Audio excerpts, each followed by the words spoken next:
Ini dummy. Udah 3 jam dimana kita bermain airsoft gun. Jadi kita harus tetap safety teman-teman. Oke. Halo sobat Gini Hari, kembali lagi dengan salah satu channel yang membahas tentang airsoft gun dan teman-temannya. Di video kali ini, gue ingin coba men-share bagaimana persiapan gue pada saat ingin membuat video review airsoft gun di Tokotosaurus. Dari mulai persiapan di rumah, sampai di tempat lokasi kita akan syuting, sampai di editingnya kita mau bagaimana. Mungkin teman-teman ada yang mau mencoba membuat video tentang review airsoft gun ataupun review barang-barang lainnya. Video kali dari gue ini bisa membantu teman-teman. Nah, sebelum kita masuk ke video utamanya, mari kita lihat dulu bumper SGA.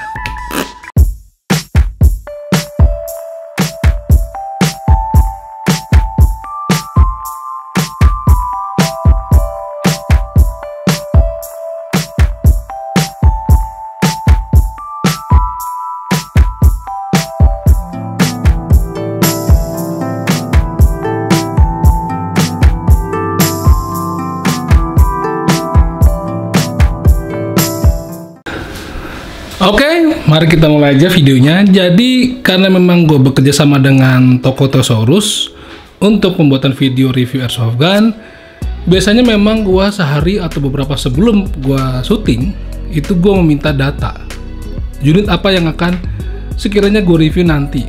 Dengan dari situ, setelah gue dapat informasi, misalnya kemarin gue mau mereview unit Shopmod Blok 3 dari Tokomi Marui.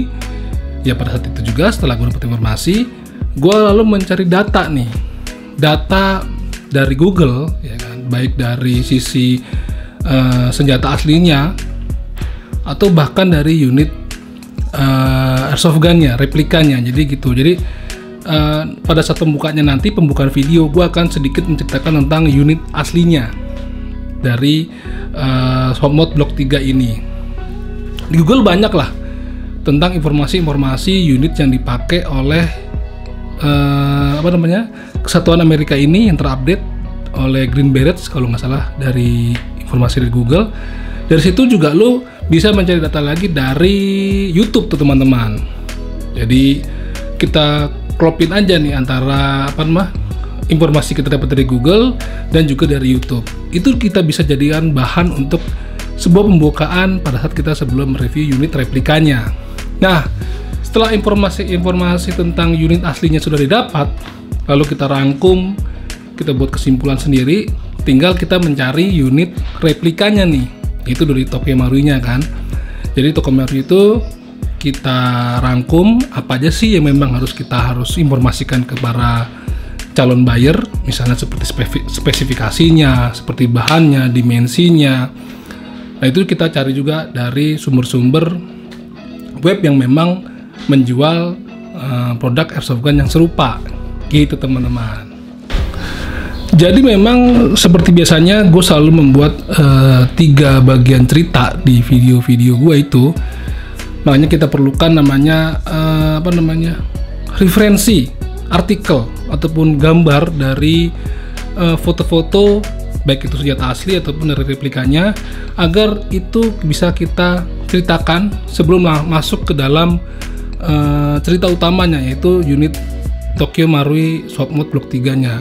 Jadi ada baiknya kita bisa memberikan sebuah pembukaan pada sebuah video kita agar orang yang atau calon yang akan membeli itu bisa paham, oh unit ini tuh memang ada aslinya, siapa yang make, dibuat oleh tentara mana, itu kan. Jadi ketika dia ingin membeli unit tersebut, dia merasa, wah gue bisa jadi tentara nih, atau gue bisa ngebangun impresi yang menggunakan unit replika Shopmod Blok 3 ini, gitu teman-teman. Oke, setelah data artikel kita dapat di rumah dari Google ataupun dari YouTube, lalu biasanya gue mempersiapkan alat apa aja yang akan gue bawa, atau gear apa aja yang akan gue bawa.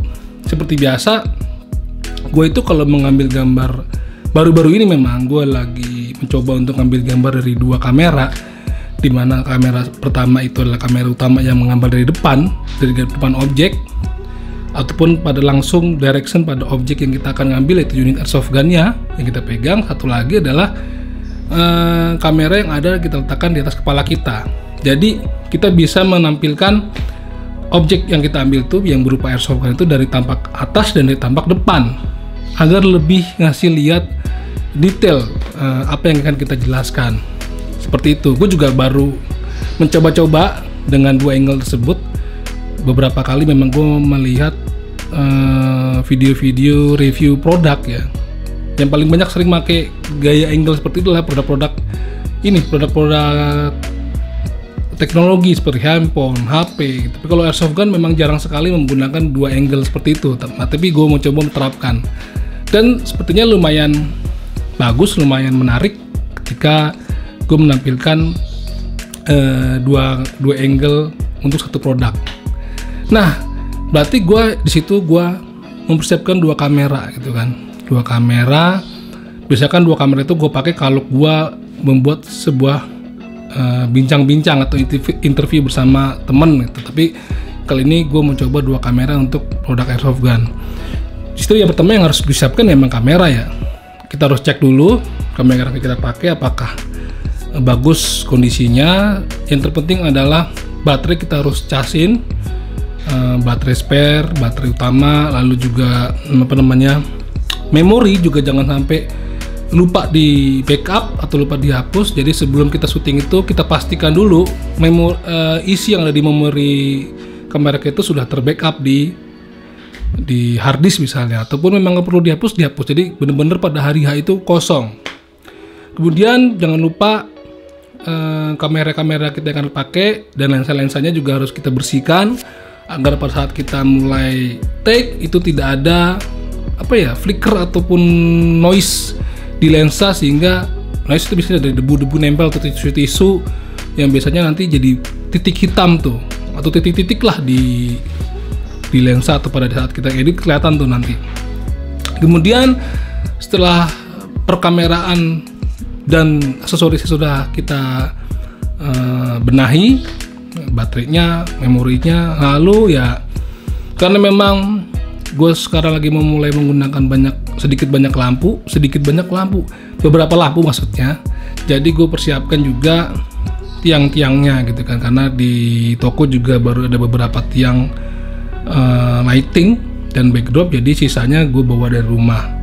Kemudian jangan lupa juga seperti kayak kabel audio, kabel backup audio. Jadi gue mempersiapkan gini untuk hal-hal yang krusial itu gue harus mempersiapkan 2 atau 3. Jadi kalau yang satu mati jadi ada backupnya.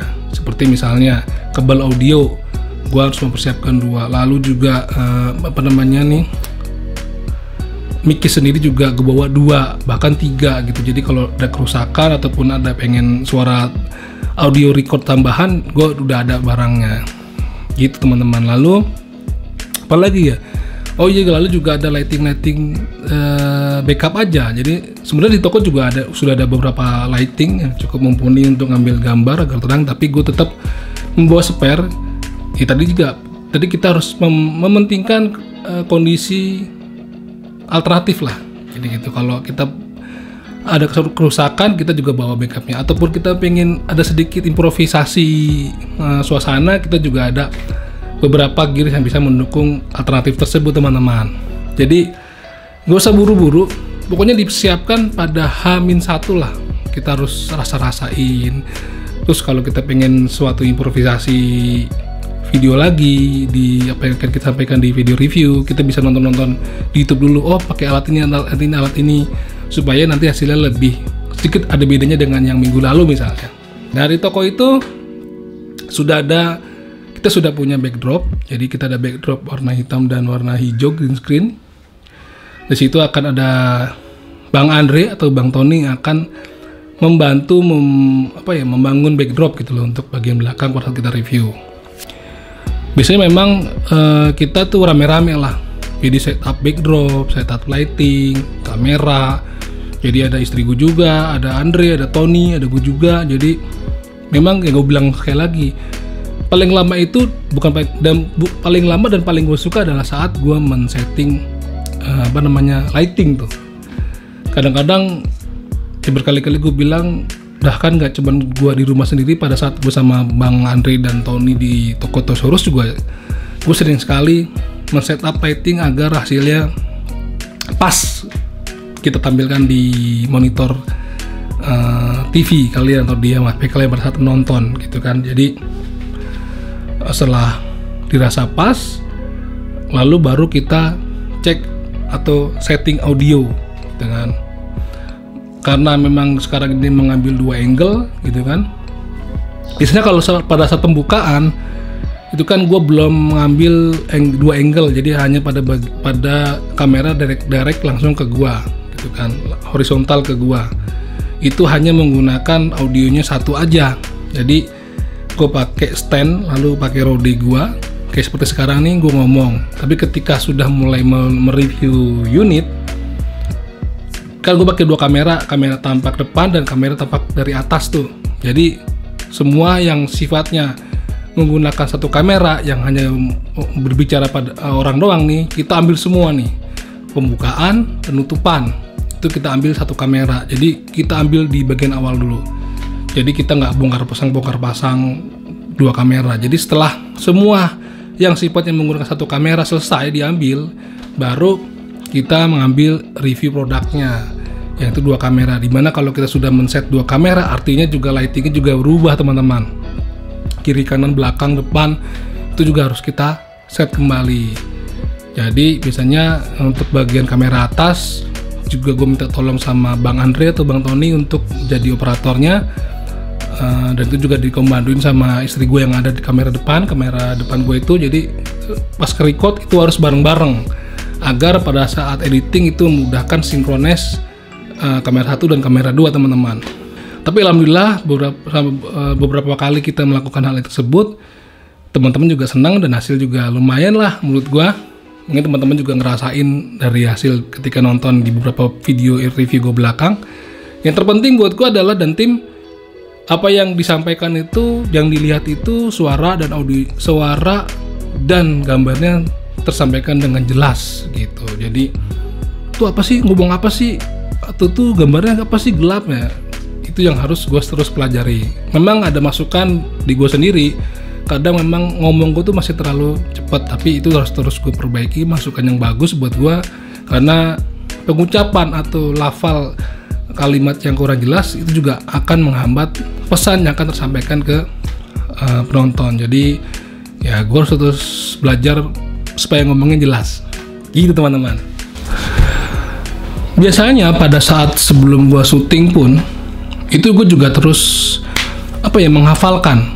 Bukan menghafalkan saja, tapi harus memahami. Kalau menghafalkan saja kadang-kadang bisa lupa gitu, bisa buyar ketika ada gangguan sedikit. Tapi kalau lu paham apa yang lu baca, apa yang lu lihat, makanya lu jadi kayaknya pada saat penjelasan itu ya lu udah udah luwes lah sila kata. Tapi kalau cuma ngapalin doang, kadang-kadang kelihatan tuh mimik lu, gestur tubuh lu, bahkan omongan lu tuh kadang hafal jadi kelihatan. Tapi kalau lu paham, biasanya udah luwes, jadi ngalir aja lah ngomongnya. Biasanya pun pada saat sebelum syuting itu gue masih tetap discuss tuh, baik sama Bang Tony sebagai tuner ataupun sama Ko Kevin, ya kan, baik itu dari sisi penggunaan unitnya ataupun asal usul unitnya. Tapi kalau ke Tony lebih ke pemakaiannya tuh gimana. Kalau ke Kevin biasanya lebih nanya tentang ini unit dipakai sama siapa sih. Jadi harus terus sampai kita dapat paham bener. Harus kita tersinkronisasi dari apa yang kita cari sendiri. Kita juga tuker diskusi sama Kevin dan juga tuker diskusi sama si Bang Tony. Jadi semua harus disinkronize. Ketika sudah oke semua, baru kita take syuting teman-teman.